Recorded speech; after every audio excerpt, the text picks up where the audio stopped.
We're out of gravy. That's what I call a real crisis. And while we run to the store to fix that, welcome to Dear Watchers, an omniversal comic book podcast where we do a deep dive into the multiverse. We're traveling with you through the stories, the worlds, and the holidays that make up an omniverse of fictional realities we all love.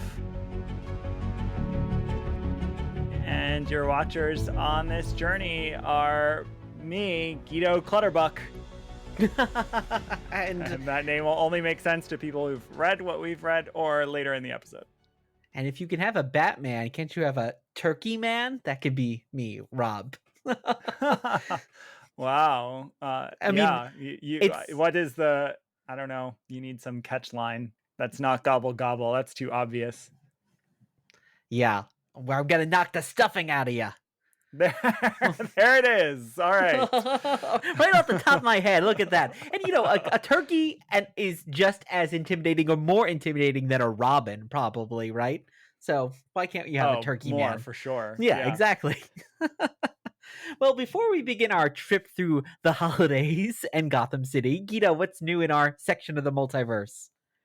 Last week was a really fun episode 120 about the MCU, and it's just fun because we talked a lot about the multiverse saga, the Marvels and Loki, and how they alter the multiverse in the MCU, which is a big thing. And more stories keep coming out every day, it seems now, that are giving us some clues about the direction or the redirecting that's happening. So go listen and tell us what you think. We want to know what you think. And What If was announced, or the new trailer for What If, which will probably maybe tie into that as well. Maybe, we'll see. I'll be curious about that in December, and I'm sure we will watch it, though it's not something either of us are too excited about. But the release calendar is cool. The fact that they're doing like a week stretch of just a new episode a day. That's a really It's like cool an advent calendar of episodes. I'm sure that's their point. People are home for holiday breaks and stuff. So yeah. And on the subject of breaks, we are stepping away from Twitter. So find us elsewhere. We love talking. We want to hear your MCU ideas. We want to hear your Thanksgiving stories, but you'll have to find us other than on Twitter. So at Dear Watchers on all social media. We're trying to get more active on Threads, but we're on Blue Sky, Instagram, Facebook. So find us. We love hearing from you. And on that, happy Thanksgiving. This is Thanksgiving week. We are thankful for all of you who are listening. And we are especially thankful to our patrons who support us over on our coffee and have been trying to just express their gratitude with a little bit of monthly support. So thank you, patrons. Thank you, listeners. Thank you, everyone. Sound like Tiny Tim over there. I know. That's what I was going for. That was on purpose. And if you're joining us for the first time, no, I don't know where that voice came from. That? If you're joining Cockney accent, it didn't work. That's true. And it's Christmas too, right? If you're joining us for the first time, we have 3 parts of our journey through the multiverse today: origins of the story, exploring multiversity, and pondering possibilities. Thank you for joining us on today's journey. And remember to leave us a 5-star review wherever you're listening, or on other platforms too. And with that, dear watchers, welcome to episode 121, and let's check out what's happening in the Omniverse with our travels to today's alternate universe.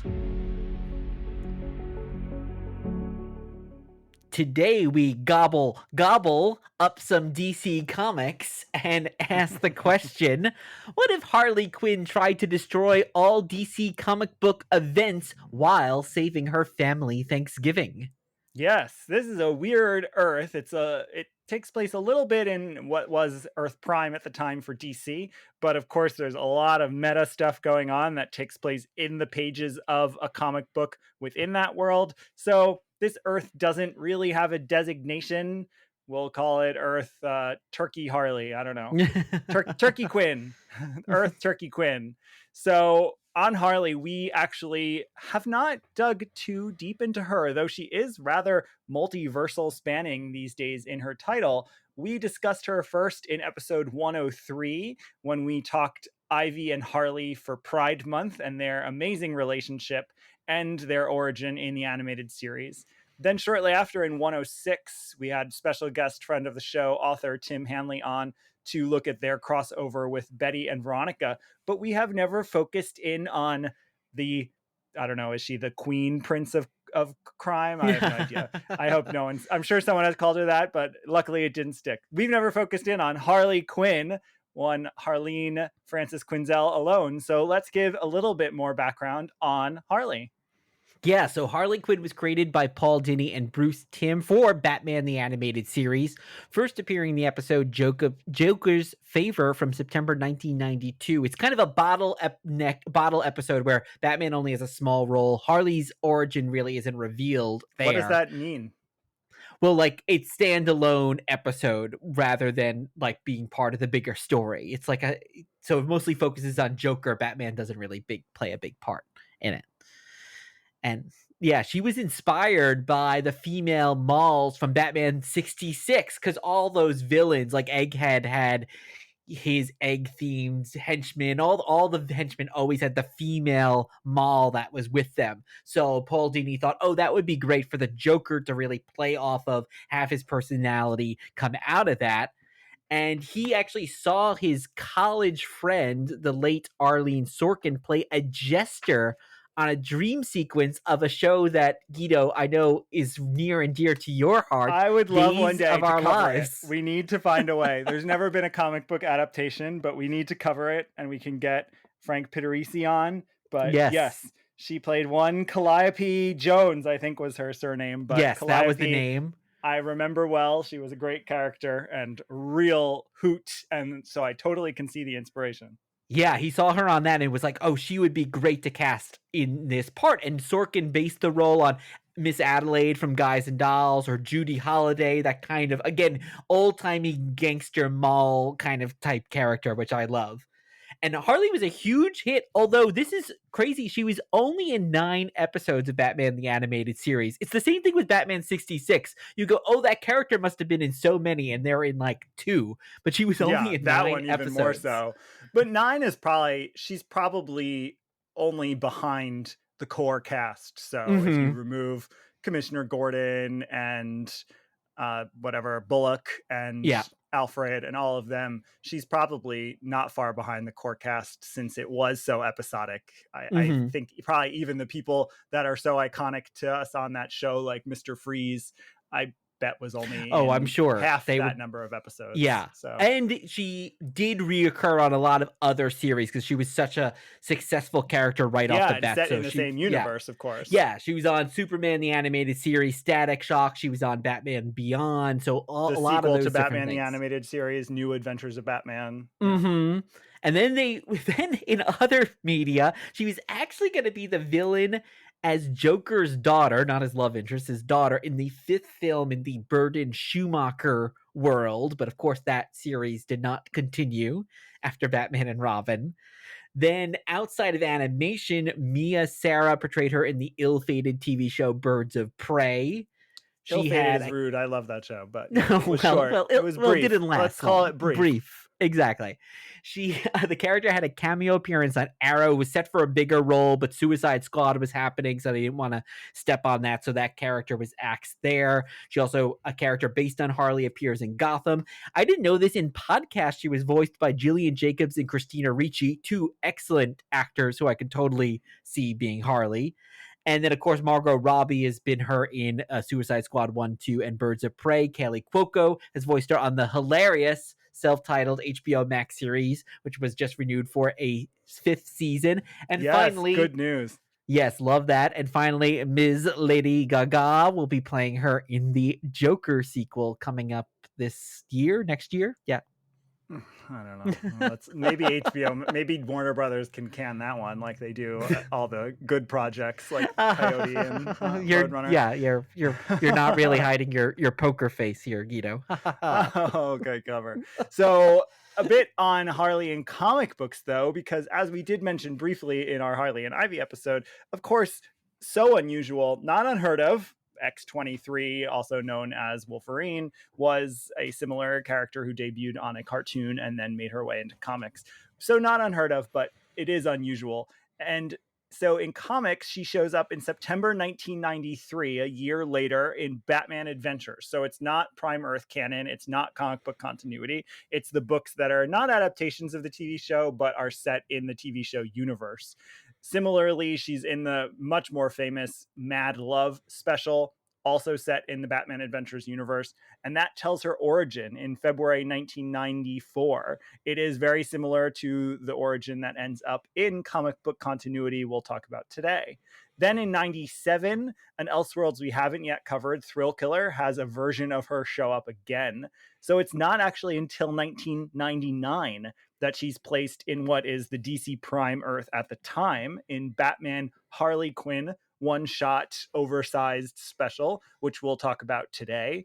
She then gets a solo title in 2000, which only runs 38 issues before, shockingly, it's canceled for low sales, which seems like unheard Yeah, of today today that for seems her. shocking. Yeah. So it's then years. That's 2000. It runs till about 2004. She shows up 5 years later in Gotham City Sirens, teaming up with Catwoman and Ivy. They live together. They become a team together. It's a great, great title that was sadly ended by the New 52 reboot.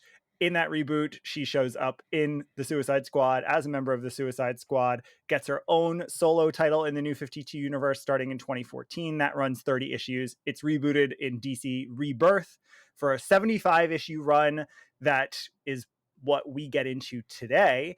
And then the current run that she's on from 2021 to present. So she has now, the last 10 years, a lengthy history in comics, but really, even pre New 52, she does not have a ton of stuff for a character who is now, I don't even know, is she so similar to Deadpool, but is she possibly Yeah. almost as popular as Deadpool? I think Mhm. she's probably close, which is just wild Well, and and if cool. it's funny, if you go to New York Comic Con, those two characters are in the probably top 5 comic characters you see people cosplay as. There's For sure. Deadpool And and there's so many Harley. versions, and there's so much Mhm. about her that just proliferates in culture. And so I think she is probably up there if you remove the Batman, Spider-Man, Wonder Woman icons. Her and Deadpool are probably like the I'd two say most famous sort of B-list, not B-list, but yeah. B-list I in this mainstream zeitgeist characters. Yeah, and I'd say another rarity for her is that she's got these two distinct looks, and they're both famous. Because you have a character like Batman who always, or Superman, always kind of look the same. You have some characters they're revamped, and no one likes the new revamp. They only like the old one. But her, she's a character that you know the animated series look, or you know like the Kaylee Cuoco, Margot Robbie, like the new look, and they're both Mm-hmm. equally iconic. And they're both in comics Mm-hmm. and in core continuity. So, what was your background with Harley Quinn? Well, my biggest background is, of course, as we've discussed on on the show before, Batman the Animated Series, knowing her on there. And Joker was never my favorite character episode. I love Mark Hamill's portrayal and I love Eileen Sorkin's portrayal, but just they were never my favorite episodes, but I always knew her from that. And then I never read her in comics at all, really, until her more modern resurgence with Margot Robbie and the Kaylee Cuoco TV show. How about you? Well, then you haven't even read her other No, I than what haven't we've really. I covered on think this today show. and Yeah. on this show have been the most I've ever read her in comics, certainly. Yeah. Yeah. For me, I mean, same thing. And everyone of an age was introduced to her through the animated series. Harley and Ivy, the episode is probably my favorite episode of that entire series. I used to always wait for that one to come back in the syndication rotation, and I'm sure I eventually taped it and just watched it endlessly. So I was always a big fan of her on that show, and I had Mad Love, even though I wasn't collecting the Batman Adventures comics, because I just really liked her a lot. Once she entered mainstream comics, I wasn't reading Batman, so I never read her solo titles early. I never read her introduction to the DC universe. I did read Gotham City Sirens, and I never read her solo titles until the last few years when Hmm. I've picked a few up because I've just been interested in the Harley Ivy relationship, which I have read more of, and I've been interested in the multiversal stuff that she gets into, which is very Deadpool, very meta, very humorous, which you'll see in today's issue. So I love Harley. I appreciate Harley. I'm not the number one Harley fan, but I could see myself becoming one day. Okay, Mr. G, let's go to origins of the story. Oh gosh.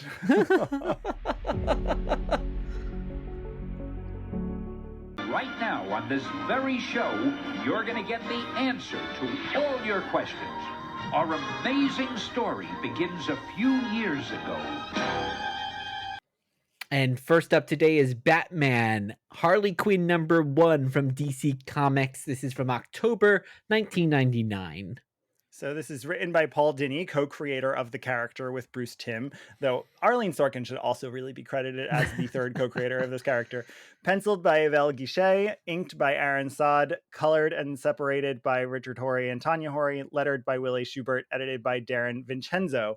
Quick summary, if you haven't seen this, again, this is her first appearance in the DC universe.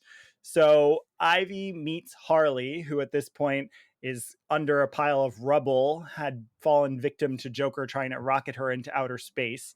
And she flashes back to tell Ivy who she is, her time as his therapist, helping him escape Arkham, her own incarceration and escape, their few days spent together and in love, after which he tries to get rid of her in this rocket because he has feelings and he's worried that's going to compromise his mission.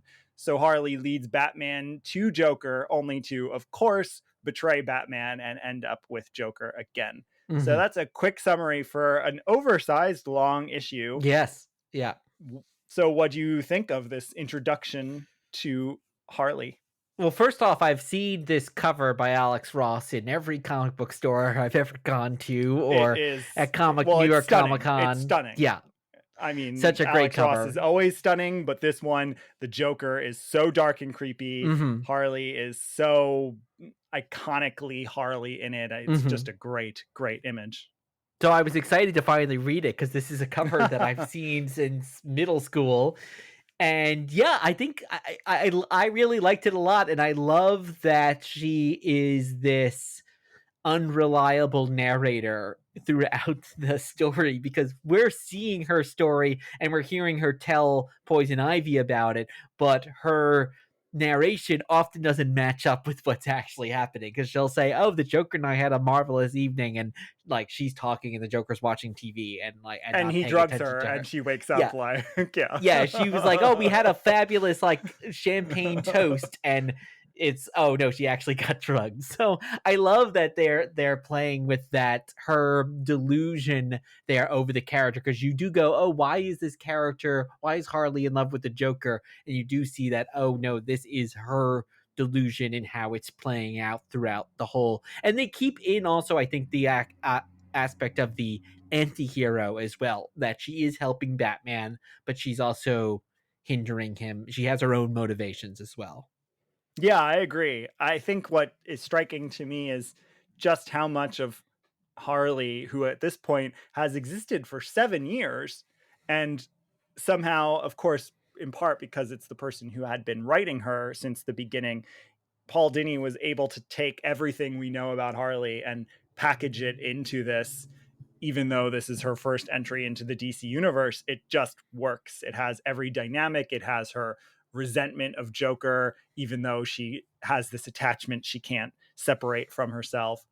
But there are aspects of it that make it almost a little more adult, I think, because it's the comics. And so I appreciate some of that. Not that I like tonally dark things, but I did have to laugh when Joker is like interviewing this guy about his own relationship stuff, and then he just starts going into details about his relationship, and he just shoots him in the head. Yeah. It's just so funny. Well, it brings up what Paul Dini said, which is you have this character of Harley to bring out something more out of the Joker. And I saw that moment you're talking about. I see that so much on the animated series, and Batman the animated series, the Harley Quinn animated series, where Joker also at times then, because of Harley, tries to almost relate to the masses. Like there he's like having some brewskis with his bros and they're going to Yeah. talk about girls, and it's when like this other guy starts to share his feelings that like Joker shoots him in the face. So Yeah. it's not like but you wouldn't get that without Harley being the impetus to actually create that moment for Joker too. Mm-hmm. Yeah. The other thing that's in here that, of course, Jimmy Palmiotti and Amanda Connor are the ones who really create and lean into is her fourth wall breaking. It's not here, except I will say the narration, as you said, even though she's telling Ivy the story, it feels a little bit like she's engaging us as an audience. And then the issue closes with a note she wrote to Batman. But again, it feels like she wrote the note to us, the audience.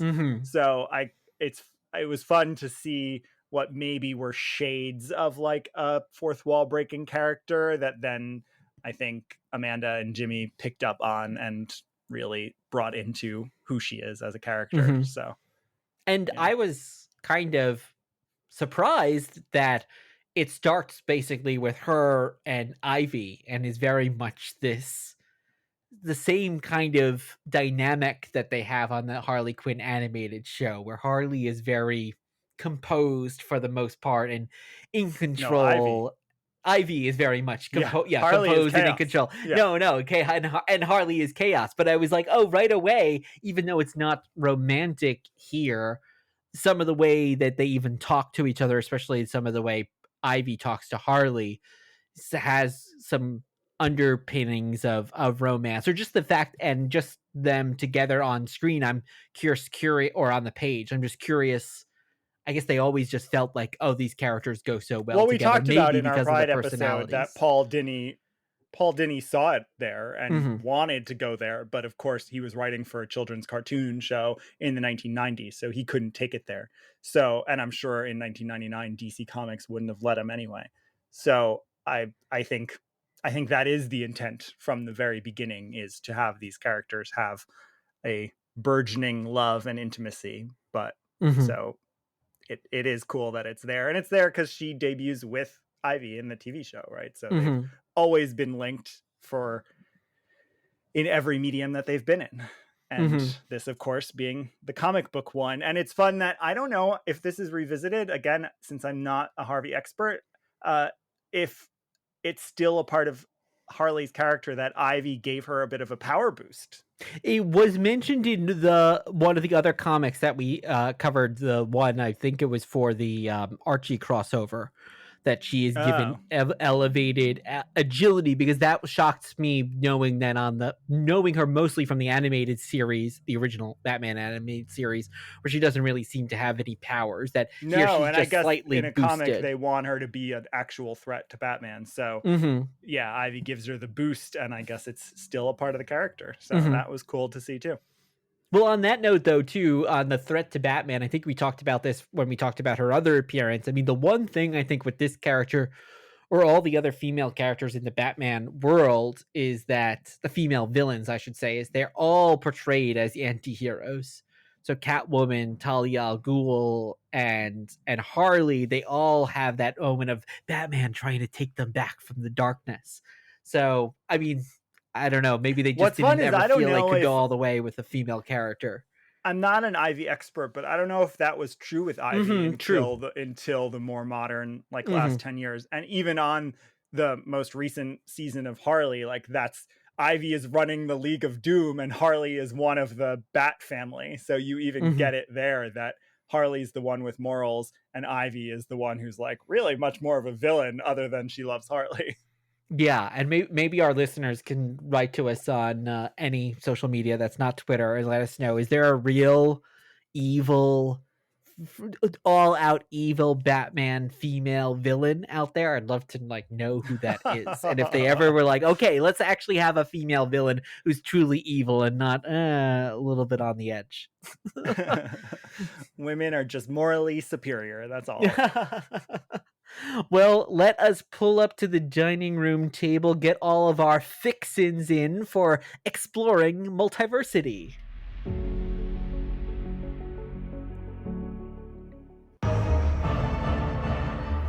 guide through these vast new realities.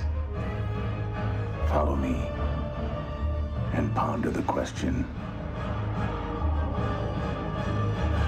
what if? And today we are asking the question, what if Harley Quinn tried to destroy all DC comic book events while saving her family Thanksgiving? And this is Harley Quinn, issue number 67 from DC Comics from January 2020, and it's entitled Crisis Killer. It is written by Sam Humphries. The credited artists who did some combination of penciling and inking, most doing double duty, are Sammy Basri, Dan Jurgens, Norm Rapmund, Aaron Lopresti, Matt Ryan, Tom Derenick, and Trevor Scott. Colorist is Hi-Fi Design, letterer Dave Sharp, and the editor of this run is Alex Antone.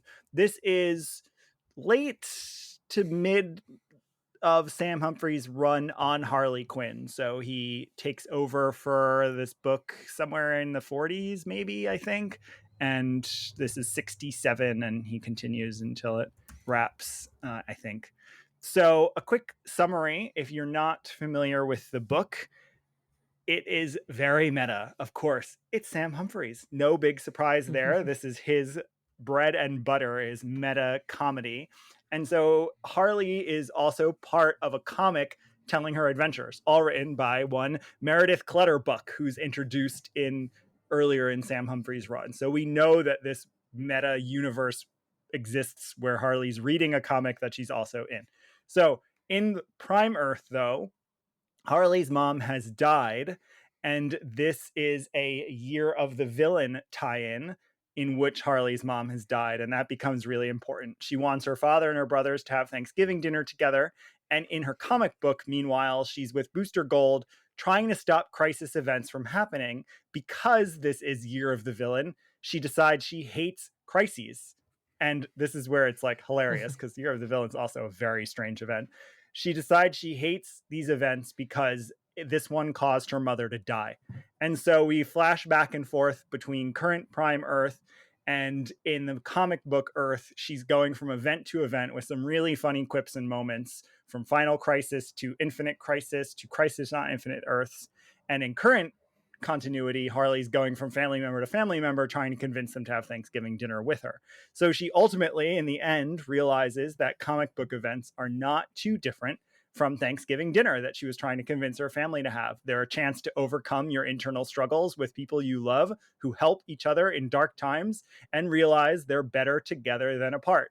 This is the same for comic events as for Thanksgiving dinner. So she decides to help the first crisis to actually happen so that all events can happen. And of course, the final page of the first crisis is now her serving Thanksgiving dinner to the Justice League 1980s DCU heroes of the time, written and drawn by Meredith Clutterbuck.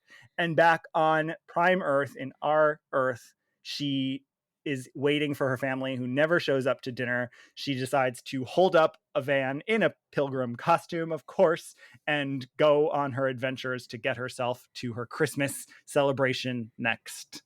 So that is a quick summary of an issue I loved. What did you think? Yeah, I thought it was a lot of fun. I think being someone who does not know all of these individual crises and events, I was I think worried some of you it would was have less lost context. on me there. But I do, you get the concept without knowing, and I love the idea that all of the other superheroes never really seem to care much that Harley is there. She'll say, "Oh my God, Batman's, you're going to be killed," and Batman's like, "What? I am?"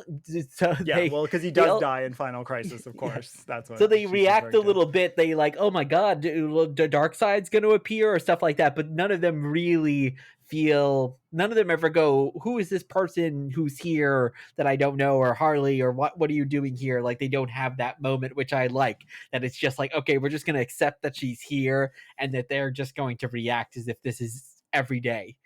Yeah, it's what's fun. It's what's present in the Paul Dini 99 book. It's what's true of Deadpool, and I think the two have continued to influence each other unquestionably. Is she's just an agent of chaos, and what a really good comedic writer gets is the fun you can have with her being an agent of chaos. Mhm. So here it's Sam Humphries realizing, okay, what if we take this chaotic element and shove her into all these things that we recognize from the past and see how other heroes respond to her. It's, yeah, it's just hilarious. It's so fun. Even Infinite Crisis being, as our regular listeners know, one of my favorite events, her interactions with the Earth 2 Superman and the Lex Yeah. Luthor are just so funny. And she's like then commenting on the punching and the Thoom sound effect. And so there's all these meta things that I just love.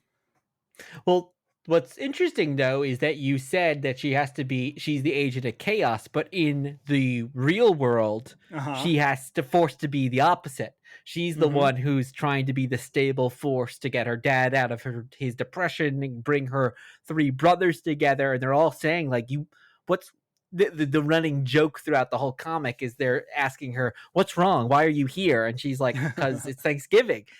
So it's interesting, like, yeah, this character that is so chaotic and so anarchistic and it is forced now to be the person who's trying to bring her family together. So that's an interesting juxtaposition. It's why I think this issue works so well. And it's something I really like a lot about Sam Humphries' work is that even when he's doing the meta comedic stuff, there's this way that he can make it something you can really relate to and have a good emotional charge or connection with.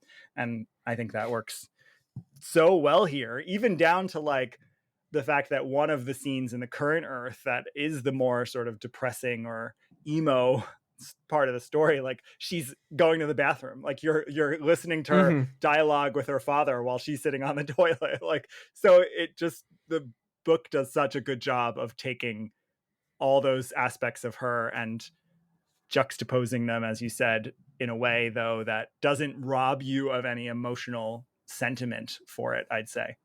Mhm. And her brothers are all trying to distract themselves from the death of their mother in different ways. One's a musician, one's building robots, one's breaking windows. So they're Yeah. all distracting. And then you realize, oh, well, this is exactly the same thing that Harley's doing. She's trying to distract herself as well by under the guise of bringing her family together, but really to as something to do in this moment. So I think that's something that is very relatable to anyone who's been through a loss or anything akin to this. What else is cool with that then is, in fact, even from what you just described and the interaction she has with other brothers and ultimately her failure in the end, she's able to be the positive force she wants to be amongst the heroes, but Mhm. not amongst the regular people, the normal people, her family. She's able to finally bring the Justice League together to get the events to be these moments of togetherness and have Thanksgiving dinner with them.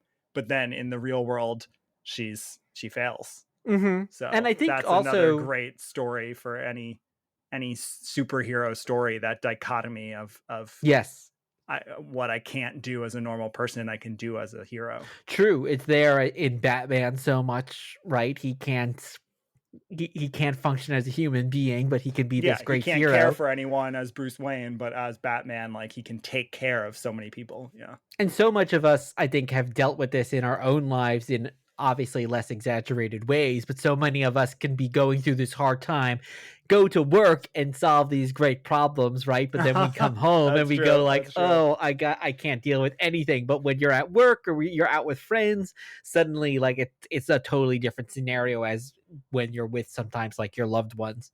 So I think that really resonates here. I mean, little moments like where the father is just like staring at his, the save screen on his phone, and it's, his deceased wife, Harley's mom, and it's like, ooh, that actually really resonates. And look, but the whole book isn't that because it is broken up by these very funny sequences of her jumping throughout the multiverse and the events. Yeah. Yeah. So, and then the final sequence, it does the same thing of this back and forth, because you have the really sad page with fantastic art in it, with her at the diner, 5 panels, realizing no one's showing up, the rather meant to be, I think, ironic food, family, and togetherness only in comics, right? That she says at the end, which Mhm. is ridiculous because, of course, it doesn't happen in comics very often. But then it goes to her dressed as a pilgrim saying "Freeze, Pilgrim" when she holds up the bus, which Yeah. is like Clint Eastwood or something, right? I can sort of John hear it in Wayne. my head. Okay, Yeah. John Wayne. So it takes this dark moment she's having. She's crying at the diner, and then just turns it into back to the humor and the chaos and the fun with who she is as a character. No, I think it. Now, I'm guessing that her and Deadpool have never actually been able to connect since, like, they haven't done any crossovers. I guess since her, because I know he also tried to correct. destroy the multiverse, right? And like, as you were saying, they're fourth wall breaking characters. Their color schemes are even the same. So they have never, but they've never. Do you think we'll ever see these characters actually meet maybe if they only made a deal to have just two characters, we can only choose two characters to do a crossover with. These seem like prime people to do the 100%. crossover. They are exactly what we'd want from a modern crossover, where you would need the self-referential humor, you would need that tone, you would want some of the darkness that comes along with both of them being murderers and anti-heroes. So yes, I think they're perfectly aligned to one another.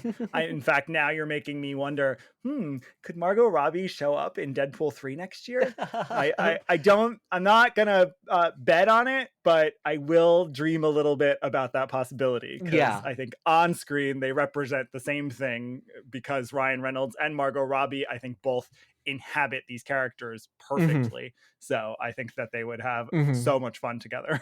Yeah, and as we talked about on our last episode, there's going to be lots of multiverseness with Deadpool 3. So I never say never. The DC universe exists and Margot Robbie shows up. The other thing I was thinking is, like, would she, maybe Joker 2 is actually going to be all narrated by Margot Robbie as Harley, and we're seeing the super dramatic, gritty, romanticized version of Harley Quinn's world, where she's even played. I could even see her say, like, "I love Lady Gaga, so I'm gonna cast Lady Gaga as me." Well, in fact, the subtitle is, I don't speak French, but it's, folie à deux or whatever, which is actually a syndrome, a diagnosis that people get. It's a mental disorder where two people share the same delusional beliefs. Now, of course, that works for both Joker and Harley, but it could work for Margot Robbie and Lady Gaga. So, or Deadpool and Harley. Maybe Ryan Reynolds shows up in Joker too. So would you read more Harley based on this title? Would you read more, especially of Sam Humphries' run here, which does a lot of what you're seeing on the page here? Yeah, I definitely think so. I don't know if I'd ever, like, commit to, like, reading the whole series, but I definitely would read more characters or interactions with read more issues where she interacts with characters that I think, like, ooh, I could see Harley really playing off that character really well. Yeah. Well, let's wrap up today before we move into, well, this is dessert, I guess, our thundering possibilities. Will the future you describe be averted? Well, I know you're really stuffed from all that other conversation, Guido, but real quick, while we have a little bit of room left, what are we talking about for our pondering possibilities? Well, we talked Harley, and we'll talk Harley again, and there's plenty of Harley in the future. So instead, let's talk about Thanksgiving, or let's just talk about, in general, holidays, but focused on Thanksgiving, holidays in comics and with comic characters, and how this works. So I'm not doing a full background, a research background, because we will, I'm sure, at some point cover a holiday special. But of course, both Marvel and DC for decades have gone through eras of having holiday specials. Marvel in the 90s most frequently had the holiday specials, generally released in the winter, covering sometimes Thanksgiving, mostly the winter holidays like Christmas, New Year's, Hanukkah, Kwanzaa. And then DC, more recently, I'd say, has been doing it. They'll have an Easter special or they'll have a holiday special. There was a great one about 10 years ago that was a holiday special, but it had all the heroes as Thanksgiving balloons on the cover. So it had a Thanksgiving story. So there have been ways these have been covered. And then, of course, ongoing titles have sometimes incorporated a Thanksgiving dinner or a Christmas celebration or a Hanukkah celebration in the titles. So we can just chat Thanksgiving in the comics. There's actually a JSA that has a Thanksgiving dinner. I don't even know if you knew that, but I found it in my research today. So, yeah.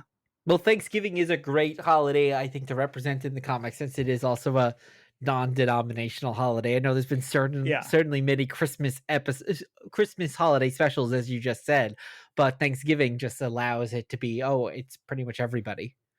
It also brings people together. And if you want to do what Sam Humphries does, which a lot of the holiday specials that I just mentioned don't do because they're all meant to be a little frivolous or even silly, but you can get into some of the emotion of holidays, which of course, so many people in the world who celebrate holidays feel a lot of emotion at those times, sometimes conflicting, sometimes about loss or grief, sometimes these darker emotions, sometimes a lot of lightness and love and connection. So there's just so much emotion in it, which creates a lot of possibility for cool stories. Now, do you think a tricky thing with holidays is that holidays for us people not in comics usually kind of denote some kind of passage of time? Yes, right? I think that's why is that you've seen it less and less. Yeah, I Mhm. think that's also why they tend to happen in specials now, or the last even 20, 30 years, because then you don't have to worry about the quote unquote sliding time scale. You don't have to worry about the fact that, in some issue where, I don't know, an event begins, some event within a title begins, someone's at the beach in a bathing suit, they go out into outer space, this event happens that maybe is only supposed to be a few days, but of course takes 6 issues to tell, and then suddenly they're having Thanksgiving dinner. Like, you don't have to deal with that kind of issue by putting it in a special. That's why I think most of them are relegated to specials. Harley, I think it works a little better, in part because of the meta nature of the storytelling. I'm sure there's also an editorial challenge. Sam Humphries, the next issue, he does do a Christmas issue, but the whole issue had to come together on time and be out in stores on time for it to work to do these issues. So yes, I absolutely think it's a challenge because it's a real life event and signals the passage of time. I think as a writer, though, as we've talked when we've interviewed some writers and talking about how restrictions sometimes help them in writing, I think I would imagine it's fun to write these because if you're writing a Thanksgiving story, you have to go like, well, dinner has to be involved. The turkey has to be involved. It's like if you're writing a sitcom as well that's focusing on one of these things. There's certain things that you can have take to be from. there. Yeah. And if it's a Christmas thing, there gifts like right away. Like, is it about one character getting a gift for another character? Like I'm thinking the X-Men animated series Christmas episode, right? Like you have that there, and then it's like Morlock Little Christmas. Exactly. And it's great. I would imagine a writer might like that because then it's like, okay, I know I have these tropes that I can play with, and how am I going to adapt my characters to that situation that we're all familiar with? Yeah.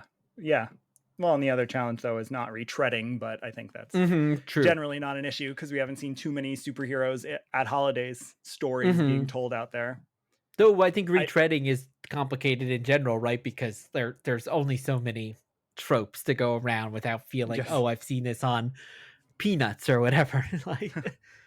Well, one place to look for original content is something you and I have been watching recently with the timing, which is old Thanksgiving Day parades.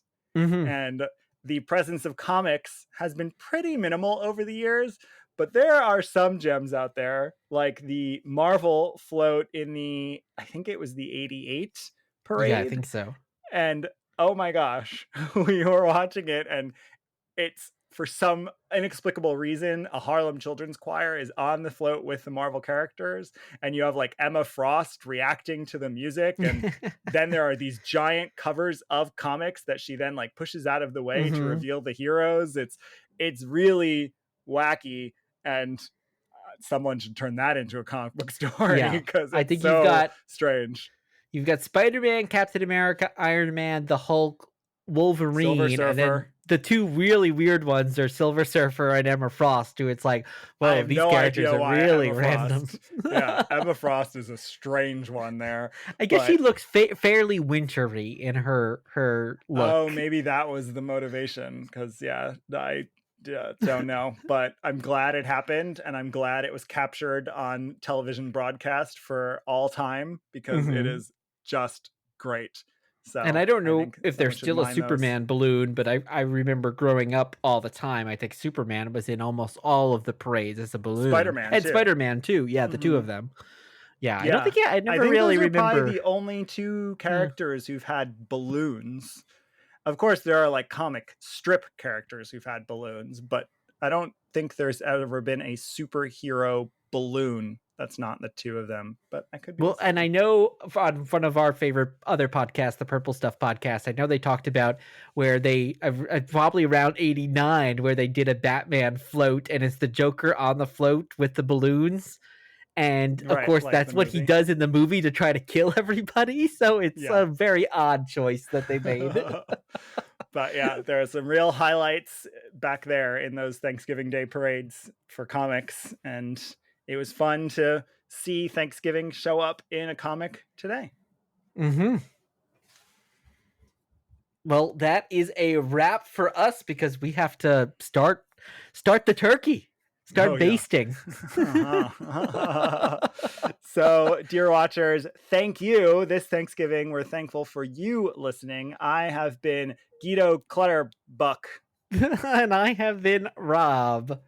Rob, wait, you were the Rob the Turkey Man. Rob the Turkey Man, yes. Yes. Time so to baste the reading turkey. list is in the show notes. Follow us everywhere except Twitter at Dear Watchers. And leave a 5-star review wherever you listen to podcasts. We'll be back soon with another trip through the multiverse. In the meantime, in the words of Uatu, keep pondering the possibilities.